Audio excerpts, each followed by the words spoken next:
ಎಲ್ಲರಿಗೂ ನಮಸ್ಕಾರ. ಇವತ್ತು ನಾವು ಕರ್ನಾಟಕ ವಿಶ್ವವಿದ್ಯಾಲಯ ಧಾರವಾಡದ ವ್ಯಾಪ್ತಿಯಲ್ಲಿ ಬರ್ತಕ್ಕಂತಹ ಕಾಲೇಜುಗಳಿಗೆ ಇರತಕ್ಕಂತಹ BA ದ್ವಿತೀಯ ವರ್ಷದ 4ನೆಯ ಸೆಮಿಸ್ಟರ್ ಹಾಗೂ ಬಿಕಾಮ್ಗೆ ಬರ್ತಕ್ಕಂಥ BA 4ನೆಯ ಸೆಮಿಸ್ಟರ್ನ ಅಂತಾರಾಷ್ಟ್ರೀಯ ಅರ್ಥಶಾಸ್ತ್ರದಲ್ಲಿ ಬರ್ತಕ್ಕಂತಹ ಪ್ರಥಮ ಅಧ್ಯಾಯ ಅಂತಾರಾಷ್ಟ್ರೀಯ ವ್ಯಾಪಾರದ ಕುರಿತು ಇವತ್ತು ಅಧ್ಯಯನವನ್ನು ಮಾಡೋಣ. ಅಂತಾರಾಷ್ಟ್ರೀಯ ವ್ಯಾಪಾರದ ಒಂದು ಅರ್ಥವನ್ನು ನೋಡಿದಾಗ ಅಂತಾರಾಷ್ಟ್ರೀಯ ವ್ಯಾಪಾರವು ಪ್ರಪಂಚದ ವಿವಿಧ ರಾಷ್ಟ್ರಗಳ ನಡುವೆ ನಡೀತಕ್ಕಂತಹ ಒಂದು ವ್ಯಾಪಾರ ಆಗಿದೆ. ಒಂದು ರಾಷ್ಟ್ರದ ದೃಷ್ಟಿಯಿಂದ ಇದಕ್ಕೆ ವಿದೇಶಿ ವ್ಯಾಪಾರ ಎಂದು ನಾವು ಕರೆಯುತ್ತೇವೆ. ಅಂತಾರಾಷ್ಟ್ರೀಯ ವ್ಯಾಪಾರದಲ್ಲಿ ಒಂದು ರಾಷ್ಟ್ರವು ಇನ್ನೊಂದು ರಾಷ್ಟ್ರದೊಡನೆ ಸರಕು ಸೇವೆಗಳನ್ನು ವಿನಿಮಯ ಮಾಡತಕ್ಕಂತಹ ಒಂದು ಸ್ಥಿತಿಯನ್ನು ಅಂತಾರಾಷ್ಟ್ರೀಯ ವ್ಯಾಪಾರವನ್ನು ನಾವು ಕಂಡುಕೊಳ್ಳುತ್ತೇವೆ. ತಾನು ಉತ್ಪಾದಿಸಿರ್ತಕ್ಕಂತಹ ಸರಕು ಸೇವೆಗಳನ್ನು ಇನ್ನೊಂದು ರಾಷ್ಟ್ರಕ್ಕೆ ಕಳಿಸಿ ಅಲ್ಲಿಂದ ಆ ರಾಷ್ಟ್ರದ ಉತ್ಪಾದನೆಯಾಗಿರ್ತಕ್ಕಂಥ ಸರಕು ಸೇವೆಗಳನ್ನು ತಾನು ಆಮದು ಮಾಡಿಸಿಕೊಳ್ತಕ್ಕಂಥದ್ದನ್ನು ನಾವು ಕಂಡುಕೊಳ್ಳುತ್ತೇವೆ. ಅಂತಾರಾಷ್ಟ್ರೀಯ ವ್ಯಾಪಾರವು ಇಡೀ ಪ್ರಪಂಚದ ಆರ್ಥಿಕ ಪ್ರಗತಿಯನ್ನು ಸಾಧಿಸಲಿಕ್ಕೆ ಒಂದು ಸಾಧನವಾಗಿ ಪರಿಣಮಿಸಲ್ಪಟ್ಟಿದೆ. ಅದು ಪ್ರಾಚೀನ ಕಾಲದಲ್ಲಿ ನಡೆದು ಬಂದಿದ್ದರೂ ಅದು ಪ್ರಾಮುಖ್ಯತೆ ಹೆಚ್ಚಾದದ್ದು ಕೈಗಾರಿಕಾ ಕ್ರಾಂತಿಯ ನಂತರವೇ.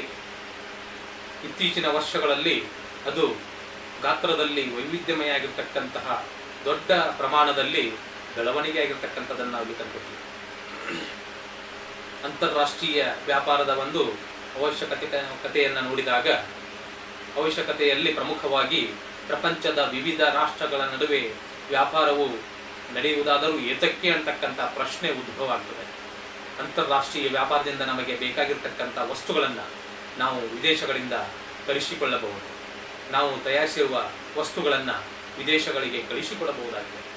ಸರಕು ಸೇವೆಗಳ ಇಂತಹ ವಿನಿಮಯವು ಎರಡು ರಾಷ್ಟ್ರಗಳ ನಡುವೆ ಅಗತ್ಯವಾಗಿ ನಡೆಯುತ್ತದೆ. ಏಕೆಂದರೆ ಪ್ರಪಂಚದಲ್ಲಿನ ಯಾವ ರಾಷ್ಟ್ರವೂ ತನ್ನ ಜನತೆಗೆ ಬೇಕಾಗ್ತಕ್ಕಂಥ ಎಲ್ಲ ಸರಕು ಸೇವೆಗಳನ್ನು ತಾನೇ ಉತ್ಪಾದನೆ ಮಾಡಲಿಕ್ಕೆ ಸಾಧ್ಯ ಆಗದೇ ಇರತಕ್ಕಂಥದ್ದನ್ನು ನಾವು ಕಂಡುಕೊಳ್ಳುತ್ತೇವೆ. ನಿಸರ್ಗವು ಯಾವ ರಾಷ್ಟ್ರಕ್ಕೂ ಎಲ್ಲ ಸರಕು ಸೇವೆಗಳನ್ನು ಉತ್ಪಾದಿಸುವ ಸಂಪನ್ಮೂಲಗಳನ್ನು ಮತ್ತು ಸಾಮರ್ಥ್ಯವನ್ನು ನೀಡದೇ ಇರತಕ್ಕಂಥದ್ದನ್ನು ನಾವು ಕಂಡುಕೊಳ್ಳುತ್ತೇವೆ. ಒಂದು ರಾಷ್ಟ್ರದಲ್ಲಿ ಒಂದು ಸಂಪನ್ಮೂಲವಾದರೆ ಮತ್ತೊಂದು ರಾಷ್ಟ್ರದಲ್ಲಿ ಮತ್ತೊಂದು ಸಂಪನ್ಮೂಲ, ಇನ್ನೊಂದು ರಾಷ್ಟ್ರದಲ್ಲಿ ಇನ್ನೊಂದು ಸಂಪನ್ಮೂಲ, ಈ ತರನಾಗಿ ಬೇರೆ ಬೇರೆ ಸಂಪನ್ಮೂಲಗಳ ಆಧಾರದ ಮೇಲೆ ರಾಷ್ಟ್ರಗಳು ಹರಿದು ಹಂಚಿಬಿಟ್ಟಿವೆ. ಅದೇ ರೀತಿ ಭೌಗೋಳಿಕವಾಗಿ ಎಷ್ಟೇ ವಿಶಾಲವಾಗಿರ್ಬೋದು, ರಾಜಕೀಯವಾಗಿ ಎಷ್ಟೇ ಬಲಾಢ್ಯ ಆಗಿರ್ಬೋದು, ಅಲ್ಲಿಯ ಜನರು ಎಷ್ಟೇ ಬುದ್ಧಿವಂತರಾಗಿರ್ಬೋದು, ಆದರೂ ಕೂಡ ತನ್ನ ಕಾಲ ಮೇಲೆ ತಾನು ನಿಂತ್ಕೊಳ್ಳಲಿಕ್ಕೆ ಸಾಧ್ಯ ಆಗದೇ ಇರತಕ್ಕಂಥದ್ದನ್ನು ನಾವು ಕಂಡುಕೊಳ್ಳಿ. ಒಂದಲ್ಲ ಒಂದು ಕಾರಣದಿಂದಾಗಿ ಇತರ ರಾಷ್ಟ್ರಗಳನ್ನು ಅವಲಂಬಿಸಲೇಬೇಕಾಗುತ್ತದೆ.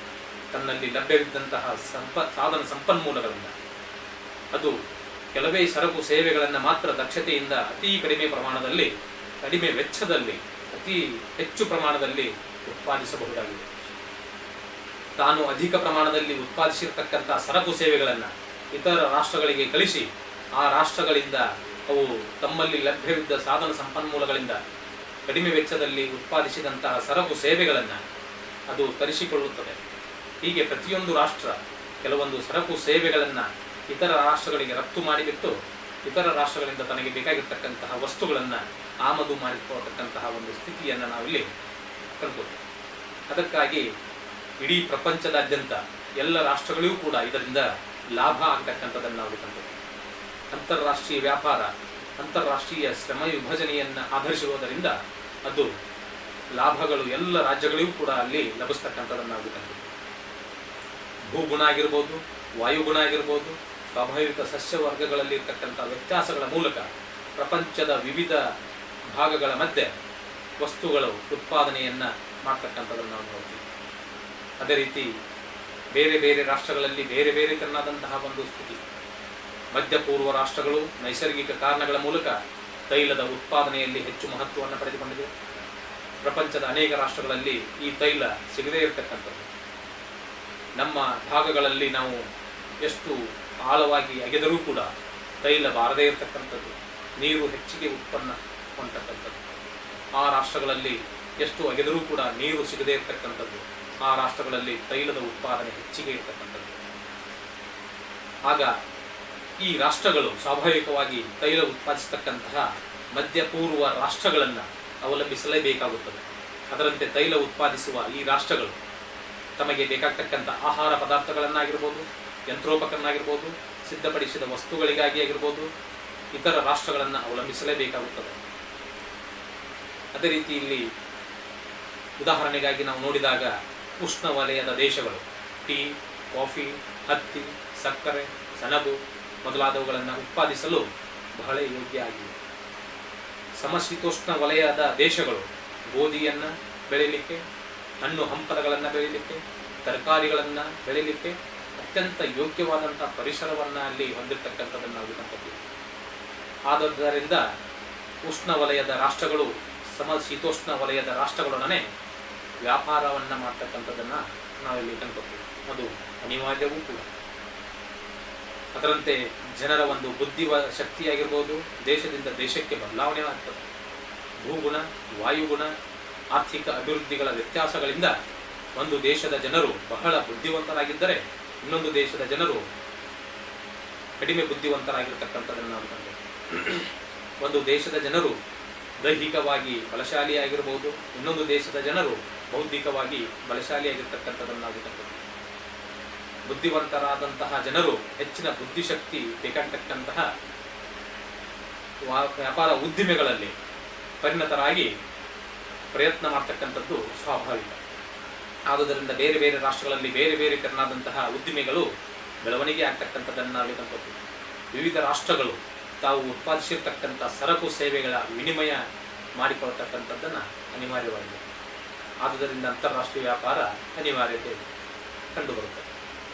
ಪ್ರಪಂಚದ ಎಲ್ಲ ರಾಷ್ಟ್ರಗಳೂ ಕೂಡ ಸಮ ಪ್ರಮಾಣದಲ್ಲಿ ಆರ್ಥಿಕ ಅಭಿವೃದ್ಧಿಯನ್ನು ಹೊಂದದೇ ಇರತಕ್ಕಂಥದ್ದನ್ನು ನಾವು ಕಾಣ್ತೀವಿ. ಬೇರೆ ಬೇರೆ ರಾಷ್ಟ್ರಗಳು ಬೇರೆ ಬೇರೆ ತೆರನಾಗಿ ಆರ್ಥಿಕ ಪ್ರಗತಿಯನ್ನು ಹೊಂದಿರತಕ್ಕಂಥ ಒಂದು ಸ್ಥಿತಿ ನಾವು ಇಂದಿನ ಆಧುನಿಕ ಯುಗದಲ್ಲಿ ಕಂಡುಕೊಳ್ಳಬಹುದು. ಆರ್ಥಿಕ ನೀತಿ, ತಾಂತ್ರಿಕ ಜ್ಞಾನದ ಪ್ರಗತಿ, ರಾಜಕೀಯ ಪರಿಸ್ಥಿತಿ, ಕೃಷಿ, ಕೈಗಾರಿಕೆಗಳ ಅಭಿವೃದ್ಧಿ ಇವೇ ಮೊದಲಾದವುಗಳ ರಾಷ್ಟ್ರಗಳಿಂದ ರಾಷ್ಟ್ರಕ್ಕೆ ಬದಲಾವಣೆ ಆಗ್ತಕ್ಕಂಥ ಒಂದು ಸ್ಥಿತಿ ಕಂಡುಕೊಳ್ಬಹುದು. ಆದುದರಿಂದ ಪ್ರಪಂಚದ ವಿವಿಧ ರಾಷ್ಟ್ರಗಳು ವಿವಿಧ ವಸ್ತುಗಳನ್ನು ಕಡಿಮೆ ವೆಚ್ಚದಲ್ಲಿ ಉತ್ಪಾದಿಸಲು ಸಾಧ್ಯವಾಗುತ್ತದೆ. ಇದರಿಂದ ಭೌಗೋಳಿಕ ಸಮವಿಭಜನೆಯ ತತ್ವದ ಪ್ರಕಾರ ವಿವಿಧ ರಾಷ್ಟ್ರಗಳು ವಿವಿಧ ಸರಕು ಸೇವೆಗಳ ಉತ್ಪಾದನೆಯಲ್ಲಿ ವೈಶಿಷ್ಟ್ಯತೆಯನ್ನು ಪಡೆದು ತಮ್ಮೊಳಗೆ ತಾವು ಅಲ್ಲಿ ಲಾಭವನ್ನು ಹೊಂದತಕ್ಕಂಥದ್ದನ್ನು ನಾವು ಕಂಡುಕೊಳ್ತೀವಿ. ಅಂತಾರಾಷ್ಟ್ರೀಯ ವ್ಯಾಪಾರದಲ್ಲಿ ಭಾಗವಹಿಸಿದ ಎಲ್ಲ ರಾಷ್ಟ್ರಗಳಿಗೂ ಕೂಡ ಅದು ಲಾಭವಾಗ್ತಕ್ಕಂಥದ್ದನ್ನು ನಾವು ಕಂಡುಕೊಳ್ತೀವಿ. ಈಗ ಆಂತರಿಕ ಮತ್ತು ಅಂತಾರಾಷ್ಟ್ರೀಯ ವ್ಯಾಪಾರಗಳಲ್ಲಿ ಇರತಕ್ಕಂಥ ವ್ಯತ್ಯಾಸಗಳನ್ನು ನಾವು ಕಂಡುಕೊಳ್ಳೋಣ. ಮೊದಲನೇದಾಗಿ ಶ್ರಮ ಮತ್ತು ಬಂಡವಾಳಗಳ ರಚನೆಗಳ ಆಧಾರದ ಮೇಲೆ ವ್ಯತ್ಯಾಸ ಇರತಕ್ಕಂಥದ್ದು. ರಾಷ್ಟ್ರದೊಳಗೆ ಶ್ರಮ ಮತ್ತು ಬಂಡವಾಳಗಳು ಒಂದು ಸ್ಥಳದಿಂದ ಇನ್ನೊಂದು ಸ್ಥಳಕ್ಕೆ ಅಥವಾ ಒಂದು ಉದ್ದಿಮೆಯಿಂದ ಇನ್ನೊಂದು ಉದ್ದಿಮೆಗೆ ಸುಲಭವಾಗಿ ಚಲನೆಯನ್ನು ಹೊಂದತಕ್ಕಂಥದ್ದನ್ನು ನಾವು ಕಂಡುಕೊಳ್ತೀವಿ. ಆದರೆ ಅವು ಒಂದು ರಾಷ್ಟ್ರದಿಂದ ಇನ್ನೊಂದು ರಾಷ್ಟ್ರಕ್ಕೆ ಅಷ್ಟು ಸುಲಭವಾಗಿ ಚಲನೆ ಆಗದೇ ಇರತಕ್ಕಂಥದ್ದನ್ನು ನಾವಿಲ್ಲಿ ಕಂಡುಕೊಳ್ಬಹುದು.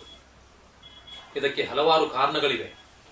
ಹಲವು ಕಾರಣಗಳ ಆಧಾರದ ಮೇಲೆ ಶ್ರಮ ಮತ್ತು ಬಂಡವಾಳಗಳ ಒಂದು ರಚನೆ ಅವುಗಳಲ್ಲಿ ವ್ಯತ್ಯಾಸ ಇರತಕ್ಕಂಥದ್ದನ್ನು ನಾವು ಕಂಡುಕೊಳ್ತೀವಿ. ಅದೇ ರೀತಿ ಬೇರೆ ಬೇರೆ ರಾಷ್ಟ್ರಗಳಲ್ಲಿ ಇರತಕ್ಕಂತಹ ಭಾಷೆ ಆಗಿರ್ಬೋದು, ಧರ್ಮ ಆಗಿರ್ಬೋದು, ಜನಾಂಗ, ಆರ್ಥಿಕ, ಸಾಮಾಜಿಕ ಮತ್ತು ರಾಜಕೀಯ ಜೀವನ, ಕಾನೂನಿನ ಕಟ್ಟಳೆಗಳು, ಸಂಪ್ರದಾಯ, ರೀತಿ ನೀತಿ, ಆಚಾರ ವಿಚಾರಗಳು, ಉಡುಗೆ ತೊಡುಗೆ ಮೊದಲಾದವುಗಳು ರಾಷ್ಟ್ರಗಳಿಂದ ರಾಷ್ಟ್ರಕ್ಕೆ ಭಿನ್ನ ಆಗಿರ್ತಕ್ಕಂಥದ್ದನ್ನು ನಾವು ಕಂಡುಕೊಳ್ತೀವಿ. ಅದಕ್ಕಾಗಿ ಕಾರ್ಮಿಕರು ತಮ್ಮ ದೇಶವನ್ನು ಬಿಟ್ಟು ಪರ ದೇಶಗಳಿಗೆ ಹೋಗಲು ಬಯಸದೇ ಇರತಕ್ಕಂಥದ್ದನ್ನು ನಾವು ನೋಡಬಹುದು. ಆದರೆ ದೇಶದೊಳಗೆ ಸರ್ವಸಾಮಾನ್ಯವಾಗಿ ಎಲ್ಲ ಅಂಶಗಳು ಕೂಡ ಒಂದೇ ರೀತಿಯಾಗಿರುವುದರಿಂದ ಅವರು ತಮ್ಮ ಹೆಚ್ಚಿನ ಪ್ರಗತಿಗಾಗಿ ಒಂದು ಸ್ಥಳದಿಂದ ಇನ್ನೊಂದು ಸ್ಥಳಕ್ಕೆ ಅಥವಾ ಒಂದು ಉದ್ದಿಮೆಯಿಂದ ಇನ್ನೊಂದು ಉದ್ದಿಮೆಗೆ ಹೋಗ್ತಕ್ಕಂಥದ್ದನ್ನು ನಾವು ಕಂಡುಕೊಳ್ತೀವಿ. ಆದ್ದರಿಂದ ಬಂಡವಾಳವೂ ಸಹ ಒಂದು ರಾಷ್ಟ್ರದಿಂದ ಇನ್ನೊಂದು ರಾಷ್ಟ್ರಕ್ಕೆ ಸುಲಭವಾಗಿ ಚಲನೆ ಹೊಂದದೇ ಇರತಕ್ಕಂಥದ್ದು. ಏಕೆಂದರೆ ವಿದೇಶಗಳಲ್ಲಿ ಉದ್ದಿಮೆಗಳಲ್ಲಿ ಬಂಡವಾಳ ತೊಡಗಿಸುವಲ್ಲಿ ತೊಂದರೆಗಳು, ಬಂಡವಾಳವನ್ನು ಹಿಂತಿರುಗಿ ಪಡೆಯುವಾಗ ಎದುರಿಸಬೇಕಾಗಿರ್ತಕ್ಕಂಥ ತೊಂದರೆಗಳು, ಹಣದ ವಿನಿಮಯ ಸಮಸ್ಯೆಗಳು, ವಿನಿಮಯ ದರದ ಬದಲಾವಣೆಗಳಿಂದ ಆಗ್ತಕ್ಕಂಥ ನಷ್ಟ, ವಿದೇಶಗಳಲ್ಲಿ ಸರ್ಕಾರದ ಅಂಶಗಳಿಂದ ಬಂಡವಾಳ ತೊಡಗಿಸತಕ್ಕಂಥ ಒಂದು ಸ್ಥಿತಿಯಲ್ಲಿ ತಮ್ಮ ಬಂಡವಾಳವನ್ನ ವಿದೇಶಗಳಲ್ಲಿ ತೊಡಗಿಸಲಿಕ್ಕೆ ರಾಷ್ಟ್ರಗಳು ಹಿಂಜರಿತಕ್ಕಂಥದ್ದನ್ನು ನಾವು ಕಂಡುಕೊಳ್ತೀವಿ. ಎರಡನೆಯದಾಗಿ ನೈಸರ್ಗಿಕ ಸಂಪನ್ಮೂಲಗಳ ಹಂಚಿಕೆಯಲ್ಲಿ ವ್ಯತ್ಯಾಸ. ವಿವಿಧ ರಾಷ್ಟ್ರಗಳಲ್ಲಿ ನೈಸರ್ಗಿಕ ಸಂಪನ್ಮೂಲಗಳು ವಿವಿಧ ಪ್ರಮಾಣದಲ್ಲಿ ಹಂಚಲ್ಪಟ್ಟಿವೆ. ಕೆಲವು ರಾಷ್ಟ್ರಗಳು ಖನಿಜ ಸಂಪತ್ತು ವಿಪುಲವಾಗಿ ಲಭ್ಯವಾದರೆ ಕೆಲವು ರಾಷ್ಟ್ರಗಳಲ್ಲಿ ಅರಣ್ಯ ಸಂಪತ್ತು ಹೆಚ್ಚಿಗೆ ಇರತಕ್ಕಂಥದ್ದನ್ನು ನಾವು ಇಲ್ಲಿ ಕಾಣ್ಕೋತೀವಿ. ಇನ್ನು ಕೆಲವು ರಾಷ್ಟ್ರಗಳು ಕೃಷಿ ಸಂಪತ್ತು, ಕೆಲವು ಕೈಗಾರಿಕಾ ಸಂಪತ್ತು ವಿಪುಲ ಪ್ರಮಾಣದಲ್ಲಿ ಹೊಂದಿರತಕ್ಕಂಥದ್ದನ್ನು ನಾವಿಲ್ಲಿ ನೋಡಬಹುದು. ಈ ರೀತಿ ವಿವಿಧ ರಾಷ್ಟ್ರಗಳಲ್ಲಿನ ಭೂಗುಣ ಆಗಿರ್ಬೋದು, ವಾಯುಗುಣ ಆಗಿರ್ಬೋದು ಬೇರೆ ಬೇರೆ ಇರುವುದರಿಂದ ವಿವಿಧ ರಾಷ್ಟ್ರಗಳು ಬೇರೆ ಬೇರೆ ವಸ್ತುಗಳನ್ನ ಕಡಿಮೆ ವೆಚ್ಚದಲ್ಲಿ ಉತ್ಪಾದಿಸತಕ್ಕಂತಹ ಒಂದು ಸ್ಥಿತಿಯನ್ನ ಹೊಂದಿರುತ್ತವೆ. ಮೂರನೆಯದಾಗಿ ಆರ್ಥಿಕ ನೀತಿಗಳಲ್ಲಿ ವ್ಯತ್ಯಾಸ. ಪ್ರತಿಯೊಂದು ರಾಷ್ಟ್ರ ತನ್ನದೇ ಆದಂತಹ ಸ್ವತಂತ್ರವಾದಂತಹ ಆರ್ಥಿಕ ನೀತಿಯನ್ನ ಅನುಸರಿಸತಕ್ಕಂಥದ್ದನ್ನು ನಾವು ಇಲ್ಲಿ ಕಾಣ್ಕೋತೀವಿ. ವಿವಿಧ ರಾಷ್ಟ್ರಗಳ ಆರ್ಥಿಕ ನೀತಿಗಳು ಬೇರೆ ಬೇರೆನೆ ಆಗಿರುತ್ತವೆ. ಕೆಲವು ರಾಷ್ಟ್ರಗಳು ಬಿಗಿಯಾದಂತಹ ಆರ್ಥಿಕ ನೀತಿಯನ್ನ ಅನುಸರಿಸಿದರೆ ಕೆಲವೊಂದಿಷ್ಟು ರಾಷ್ಟ್ರಗಳು ಸಡಿಲವಾದಂತಹ ಆರ್ಥಿಕ ನೀತಿಯನ್ನ ಅನುಸರಿಸಬಹುದು.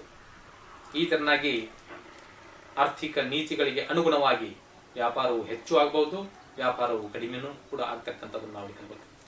ಸರ್ಕಾರದ ವಿದೇಶಿ ವ್ಯಾಪಾರದ ನೀತಿ, ಸುಂಕದ ನೀತಿ, ಆರ್ಥಿಕ ಮತ್ತು ರಾಜಕೀಯ ನೀತಿ, ಸಾರಿಗೆ ನೀತಿ, ವಿದೇಶಿ ವಿನಿಮಯ ದರದ ನೀತಿ ಇವೆಲ್ಲವೂ ಕೂಡ ಬೇರೆ ಬೇರೆ ಆಗಿರ್ತಕ್ಕಂಥದ್ದನ್ನು ನಾವು ಕಾಣ್ಕೋತೀವಿ. ಅದಕ್ಕಾಗಿ ಆಂತರಿಕ ಮತ್ತು ಅಂತಾರಾಷ್ಟ್ರೀಯ ವ್ಯಾಪಾರಗಳಲ್ಲಿ ಇರತಕ್ಕಂತಹ ವ್ಯತ್ಯಾಸ ನಾವಿಲ್ಲಿ ಕಾಣ್ಕೋತೀವಿ. ನಾಲ್ಕನೆಯದಾಗಿ ನೋಡಿದಾಗ ವಿದೇಶಿ ವಿನಿಮಯ ದರ. ಪ್ರತಿಯೊಂದು ರಾಷ್ಟ್ರವು ತನ್ನದೇ ಆದಂತಹ ಚಲಾವಣೆಯ ನಾಣ್ಯವನ್ನ ಹೊಂದಿರುತ್ತದೆ. ಪ್ರಪಂಚದ ವಿವಿಧ ರಾಷ್ಟ್ರಗಳಲ್ಲಿ ವಿವಿಧ ನಾಣ್ಯಗಳು ಚಲಾವಣೆಯಲ್ಲಿ ಇರುವುದನ್ನ ಕಂಡುಕೊಳ್ಳಬಹುದು.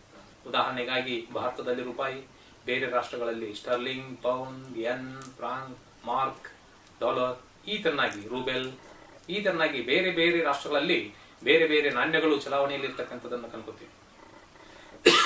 ಒಂದು ರಾಷ್ಟ್ರ ನಾಣ್ಯವು ಇನ್ನೊಂದು ರಾಷ್ಟ್ರದಲ್ಲಿ ಚಲಾವಣೆಗೆ ಬಾರದೇ ಇರತಕ್ಕಂಥದ್ದನ್ನು ನಾವು ಕಂಡುಕೊಳ್ಬಹುದು.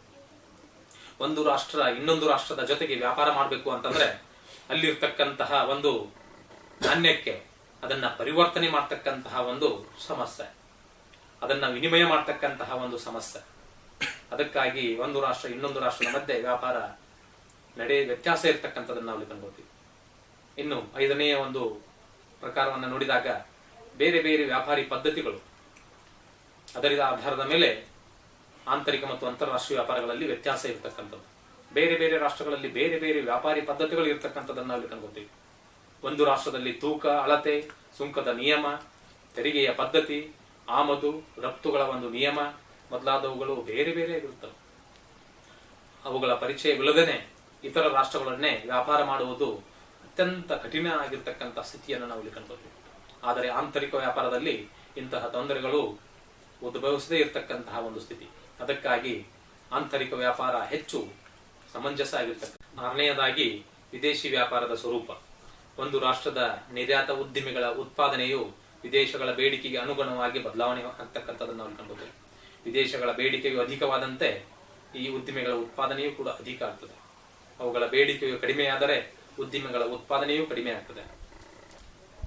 ಅದೇ ರೀತಿ ನಾವು ಈ ತೆರನಾಗಿ ರಾಷ್ಟ್ರಗಳ ಮಧ್ಯೆ ಇರತಕ್ಕಂತಹ ಆಂತರಿಕವಾಗಿ ಇರತಕ್ಕಂತಹ ವ್ಯಾಪಾರಗಳಲ್ಲಿ ಇರತಕ್ಕಂಥ ವ್ಯತ್ಯಾಸಗಳನ್ನು ನಾವಿಲ್ಲಿ ಕಂಡುಕೊಂಡ್ವಿ.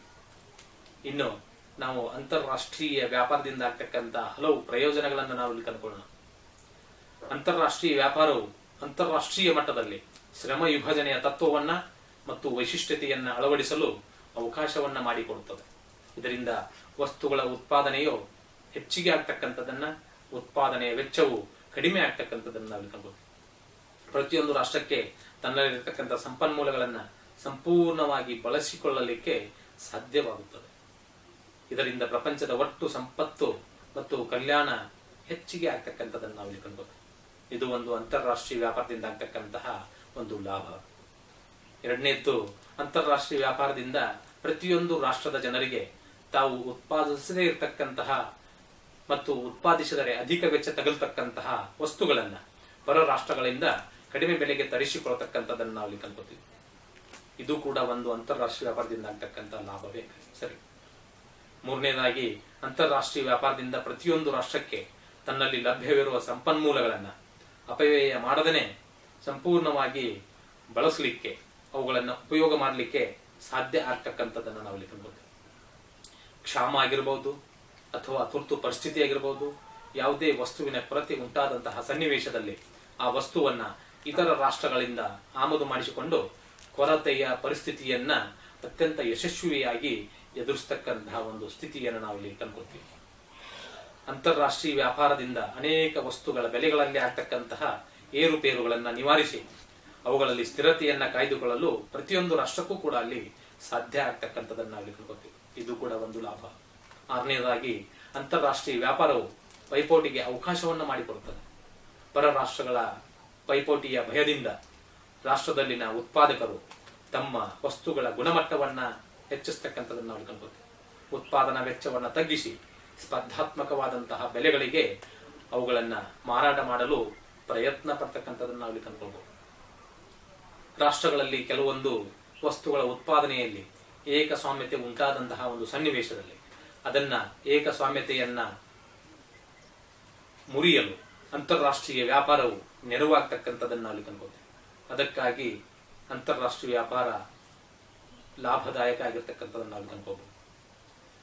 ಎಂಟನೇದ್ದು, ಹಿಂದುಳಿದ ರಾಷ್ಟ್ರಗಳು ತಮ್ಮ ಕೈಗಾರಿಕೆಗಳ ಅಭಿವೃದ್ಧಿಗೆ ಅಗತ್ಯ ಆಗಿರತಕ್ಕಂಥ ಕಚ್ಚಾ ಸಾಮಗ್ರಿಗಳನ್ನ, ಯಂತ್ರೋಪಕರಣಗಳನ್ನ ಮತ್ತು ತಾಂತ್ರಿಕ ಜ್ಞಾನವನ್ನ ಅಂತಾರಾಷ್ಟ್ರೀಯ ವ್ಯಾಪಾರದ ಮೂಲಕ ಮುಂದುವರೆದಂತಹ ರಾಷ್ಟ್ರಗಳಿಂದ ಪಡೆದುಕೊಳ್ತಕ್ಕಂಥದ್ದನ್ನು ನಾವು ಕಂಡುಕೊಳ್ತೇವೆ.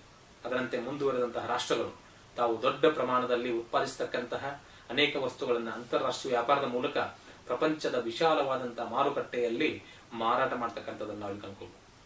ಈ ರೀತಿ ಅಂತಾರಾಷ್ಟ್ರೀಯ ವ್ಯಾಪಾರವು ಪ್ರಪಂಚದ ವಿವಿಧ ರಾಷ್ಟ್ರಗಳಲ್ಲಿ ಸಹಕಾರ, ಸಹಾನುಭೂತಿ, ತಿಳುವಳಿಕೆ, ಅತ್ಯಂತ ಒಂದು ಮೊದಲಾದಂತಹ ಉಚ್ಚವಾದಂತಹ ಹಾಗೂ ವಿಶಾಲ ಭಾವನೆಗಳನ್ನ ವ್ಯಕ್ತಪಡಿಸ್ತಕ್ಕಂತಹ ಒಂದು ಸಹಕಾರಿ ಭಾವನೆಯನ್ನ ಮೂಡಿಸ್ತಕ್ಕಂಥದ್ದನ್ನು ನಾವು ಕಂಡುಕೊಳ್ತೀವಿ. ಅದಕ್ಕಾಗಿ ಅಂತಾರಾಷ್ಟ್ರೀಯ ವ್ಯಾಪಾರ ಲಾಭದಾಯಕ ಆಗಿರ್ತಕ್ಕಂಥದ್ದನ್ನು ನಾವು ಕಂಡುಕೊಳ್ತೀವಿ.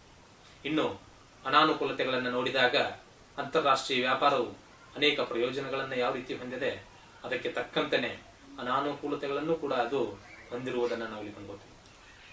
ಅಂತಾರಾಷ್ಟ್ರೀಯ ವ್ಯಾಪಾರದಿಂದ ರಾಷ್ಟ್ರದ ಕೆಲವು ಸಂಪನ್ಮೂಲಗಳು ಬೇಗನೆ ಮುಗಿದು ಹೋಗ್ತಕ್ಕಂತಹ ಒಂದು ಸಂಭವಗಳು ಹೆಚ್ಚು ಇರುತ್ತವೆ. ಅದಕ್ಕಾಗಿ ರಾಷ್ಟ್ರದಲ್ಲಿರ್ತಕ್ಕಂಥ ಸಂಪನ್ಮೂಲ ಬರಿದಾಗುವುದರಿಂದ ರಾಷ್ಟ್ರಕ್ಕೆ ಆಗ್ತಕ್ಕಂತಹ ಒಂದು ತೊಂದರೆ, ಇದು ಕೂಡ ಒಂದು ಅನಾನುಕೂಲತೆ ಅಂತಕ್ಕಂಥದ್ದನ್ನು ನಾವು ಕಂಡುಕೊಳ್ತೀವಿ. ಅಂತಾರಾಷ್ಟ್ರೀಯ ವ್ಯಾಪಾರ ಅನೇಕ ಸಲ ರಾಷ್ಟ್ರದ ಉದ್ದಿಮೆಗಳಿಗೆ ನಷ್ಟವನ್ನ ಉಂಟು ಮಾಡುತ್ತದೆ. ವಿದೇಶಗಳಿಂದ ಆಮದು ಮಾಡಿಸತಕ್ಕಂತಹ ವಸ್ತುಗಳು ದೇಶೀಯ ಒಂದು ವಸ್ತುಗಳೊಡನೆ ಪೈಪೋಟಿಗೆ ಇಳಿತಕ್ಕಂಥದ್ದನ್ನು ನಾವು ಕಂಡುಕೊಳ್ತೀವಿ. ನಮ್ಮ ಬೆಲೆ ಹೆಚ್ಚಾದಾಗ, ವಿದೇಶಿಯರ ಒಂದು ಬೆಲೆ ಕಡಿಮೆಯಾದಾಗ, ವಿಶೇಷವಾಗಿ ಅಂತಾರಾಷ್ಟ್ರೀಯ ವ್ಯಾಪಾರದ ಹೆಚ್ಚಿಗೆ ಆಗ್ತಕ್ಕಂಥದ್ದನ್ನು ನಾವು ಕಂಡುಕೊಳ್ತೀವಿ. ಆವಾಗ ದೇಶೀಯ ಕೈಗಾರಿಕೆಗಳು ನಾಶ ಆಗ್ತಕ್ಕಂಥದ್ದನ್ನು ನಾವು ಕಂಡುಕೊಳ್ತೀವಿ. ಇದು ಒಂದು ಅನಾನುಕೂಲತೆ. ಮೂರನೇದಾಗಿ, ಮುಕ್ತ ಅಂತಾರಾಷ್ಟ್ರೀಯ ವ್ಯಾಪಾರದ ಮೂಲಕ ಯಾವ ವಸ್ತುವನ್ನಾದರೂ ಆಮದು ಮಾಡಬಹುದಾಗಿರುವುದರಿಂದ ಆಯಾತದಾರರು ತಮಗೆ ಅಧಿಕ ಲಾಭ ಸಿಗ್ತಕ್ಕಂತಹ ವಿಲಾಸಿ ವಸ್ತುಗಳನ್ನು ಮತ್ತು ಆರೋಗ್ಯಕ್ಕೆ ಹಾನಿಕಾರಕ ಆಗಿರ್ತಕ್ಕಂಥ ವಸ್ತುಗಳನ್ನು ಆಮದು ಮಾಡುವುದು ಸ್ವಾಭಾವಿಕವಾಗಿರುತ್ತದೆ. ಸ್ವದೇಶದ ಜನರು ಇಂಥ ವಸ್ತುಗಳ ಬಳಕೆಗೆ ಒಮ್ಮೆ ಬಲಿಯಾದರೆ ಅವರ ಆರೋಗ್ಯಕ್ಕೆ ಧಕ್ಕೆ ಆಗ್ತಕ್ಕಂಥದ್ದನ್ನು ನಾವು ಇದು ಕೂಡ ಒಂದು ಅನಾನುಕೂಲತೆ. ನಾಲ್ಕನೆಯದಾಗಿ, ಮುಕ್ತ ಅಂತಾರಾಷ್ಟ್ರೀಯ ವ್ಯಾಪಾರದ ತತ್ವದ ಪ್ರಕಾರ ಒಂದು ರಾಷ್ಟ್ರವು ಕೆಲವೇ ವಸ್ತುಗಳ ಒಂದು ಉತ್ಪಾದನೆಯಲ್ಲಿ ವೈಶಿಷ್ಟ್ಯತೆಯನ್ನು ಸಾಧಿಸಿದೆ.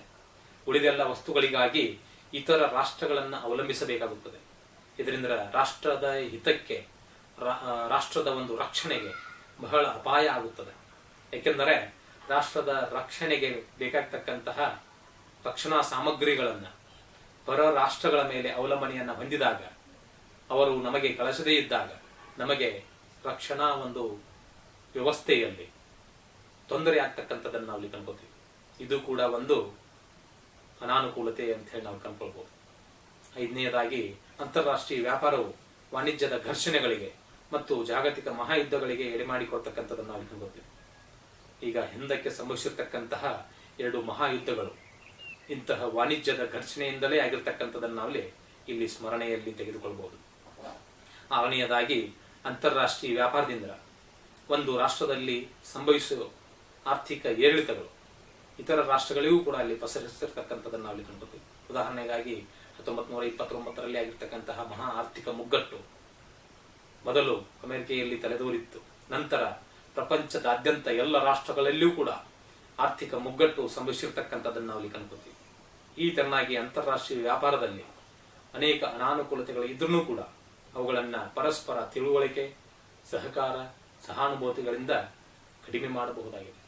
ಅಲ್ಲದೆ ಅದರ ಪ್ರಯೋಜನಗಳಿಂದ ಎಲ್ಲ ರಾಷ್ಟ್ರಗಳಿಗೂ ಕೂಡ ಲಾಭದಾಯಕ ಆಗಿರುವುದರಿಂದ ಅದಕ್ಕೆ ಹೆಚ್ಚಿನ ಪ್ರಾಮುಖ್ಯತೆಯೂ ಕೂಡ ದೊರೆತಿರ್ತಕ್ಕಂಥದ್ದನ್ನು ನಾವು ಕಾಣಬಹುದು. ಈ ತೆರನಾಗಿ ಆಂತರಿಕ ಮತ್ತು ಅಂತಾರಾಷ್ಟ್ರೀಯ ವ್ಯಾಪಾರಗಳಲ್ಲಿರ್ತಕ್ಕಂತಹ ಒಂದು ವ್ಯತ್ಯಾಸಗಳು, ಅಂತಾರಾಷ್ಟ್ರೀಯ ವ್ಯಾಪಾರದಿಂದ ಆಗ್ತಕ್ಕಂತಹ ಪ್ರಯೋಜನಗಳು, ಅದೇ ರೀತಿ ಅಂತಾರಾಷ್ಟ್ರೀಯ ಮತ್ತು ಆಂತರಿಕ ವ್ಯಾಪಾರಗಳಲ್ಲಿರ್ತಕ್ಕಂತಹ ಒಂದು ತೊಂದರೆಗಳಾಗಿರ್ಬೋದು, ಲಾಭಗಳಾಗಿರ್ಬೋದು, ಅವುಗಳನ್ನು ನಾವು ಇವತ್ತು ಅಧ್ಯಯನವನ್ನು ಮಾಡಿದ್ದೀವಿ. ವಿದ್ಯಾರ್ಥಿಗಳೇ, ನಾನು ಇವತ್ತು ನೀಡಿರ್ತಕ್ಕಂತಹ ಒಂದು ಉಪನ್ಯಾಸವನ್ನು ತಾವು ತಮ್ಮ ಒಂದು ಶೈಕ್ಷಣಿಕ ಒಂದು ದೃಷ್ಟಿಯಿಂದ ಎಷ್ಟು ಸಾಧ್ಯ ಆಗ್ತದನೋ ಅಷ್ಟು ಸದುಪಯೋಗ ಪಡಿಸಿಕೊಂಡು ತಾವು ಉನ್ನತವಾದಂತಹ ಒಂದು ಫಲಿತಾಂಶವನ್ನು ತರ್ತೀರಿ ಅಂತಕ್ಕಂಥ ಒಂದು ಆಶಯದೊಂದಿಗೆ ನಾನು ಇವತ್ತು ಈ ಒಂದು ಅಧ್ಯಯನವನ್ನು ಇಲ್ಲಿಗೆ ಸಮಾಪ್ತಿಗೊಳಿಸುತ್ತೇನೆ. ನಮಸ್ಕಾರ.